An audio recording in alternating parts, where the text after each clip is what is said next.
रामकृष्ण मंडळी, मी अंजली. तर मग काय, आज होती चतुर्थी. तर सकाळी लवकर उठलो आणि तेवढ्यात काय आज घालायची होती पटल्याला आंघोळ. तर मग काय मम्मीने केली बाहेर तयार, पटल्याला आंघोळ घाल. पटल्याला साखरेने बांधलं तर तो पळत होता माझ्यापासून. नंतर काय मम्मीने त्याला पायरीवर बसवलं आणि घालत होते आंघोळ.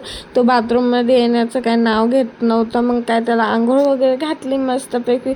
मग घरातले कामं वगैरे आवडले आणि जायचं होतं बाप्पाचे दर्शन घ्यायला. मग काय रिक्षा आलती आणि आपण सगळे निघालो मंदिरात जाण्यासाठी. मग मंदिरात गेलो, बाप्पाचं दर्शन घेतलं आणि काय मग आपण निघालो घराकडे. मग घरी आलो मस्तपैकी फ्रेश वगैरे झालून.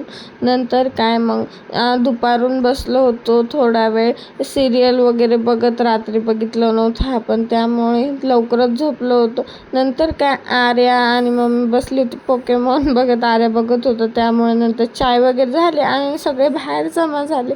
कारण गल्लीमध्ये कोणत्या तरी आंटीना औषध पेलत होती, त्यांची डेथ झाली त्याच्यामध्ये, त्यामुळे त्याची चर्चा चालू होती. नंतर काय मग संध्याकाळून मम्मी करत होती स्वयंपाक वगैरे झाला मम्मीनं. मग मोदक केले गणपती बाप्पासाठी आणि नंतर चंद्र निघायची वाट बघत बसलो. आणि नंतर काय मग जेवण वगैरे केलं आणि आपण झोपी गेलो. असा होता आजचा दिवस. Bye bye, good night.